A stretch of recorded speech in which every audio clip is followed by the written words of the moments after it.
So both games over the weekend did show some resiliency, getting a point on Friday and then coming back down to 3. Can you just kind of talk about that character element of that team? Yeah, that was the real positive of the weekend. Obviously, 3 points, so that's positive. But also, starting to gain that belief. You down 2-0 at home Friday, down 4-1 on the road Saturday against a really good team that's fresh. We played the night before, so really good resilience. The ability to stick together. Those are really strong things. Those are.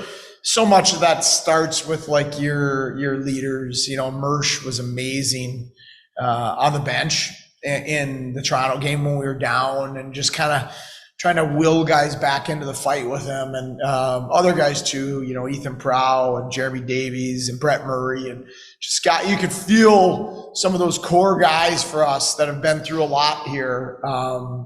Pulling teammates into the fight with them in the third period there, which was great to see. You talk about guys with experience. Talk a little bit about the younger ones. You get 3 Sabres first-round picks: Kulik, Roseanne, Johnson. All 3 of them have 3 points right now. What were their contributions this past weekend? Well, I think this is what I met with Kulik and Roseanne today, which I think they were pretty good.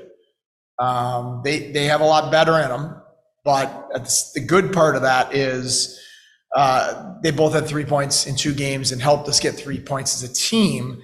And I don't think they played great.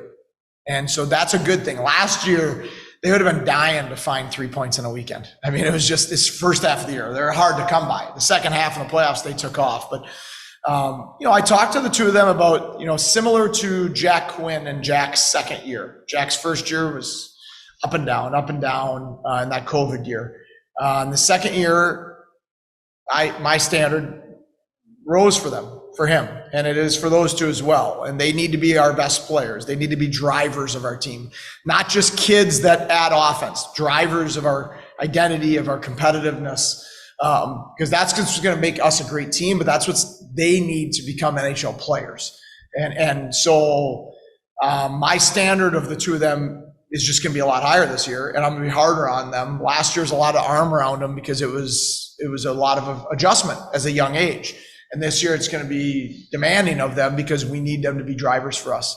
With RJ, I thought he had a tremendous opening weekend. He had a lot of 75% was good, which for a young defenseman is unusual. And I really felt in the third period in Toronto, he was a guy that was really locked in on willing us back into that game and just played a really aggressive brand of hockey in the third period, which was great to see. Devin Cooley and Michael Hauser, I think at multiple stages on both teams, kept you guys in it. They obviously faced a lot of shots too, but how did your goaltending tandem perform this weekend? I liked both goalies. We need to be better defensively. We turned too many pucks over, and we were a little sloppy with our defensive habits. And that's not abnormal this time of year.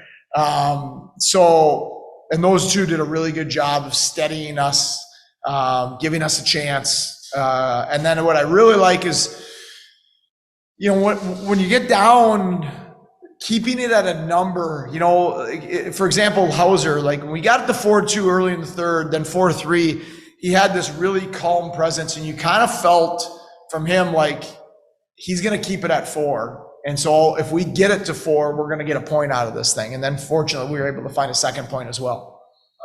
Let's go into this week with Laval. You're a team that's made it to the playoffs the last couple of years. You guys split a game series with them last season. So I know it's early in the year and past is the past, but what have you seen from them in the past that's made them difficult for them? Well, they're really hard to play against. JF is a very, very good coach. They play a unique style. At first glance, you might think it's chaotic and not organized, but it's by design. But they really play a frantic, high pace game that puts you in some really uncomfortable positions because it's an unusual style. They throw everything to the net from everywhere, side angles, behind the goal line, from the point. So you can get spinning, and then they're building even more so because they get big crowds and the crowd's oohing and on, and it has that feel that you can spin. So they do some stylistic things that make the game uncomfortable. If you're a little bit off in your defensive detail and habits, they can hang a big number on you quick. If you're really dialed in on those things, you can sometimes take advantage of that and go the other direction and transition. But I find them to be a difficult team to play against, and they're very good in the style he has them play.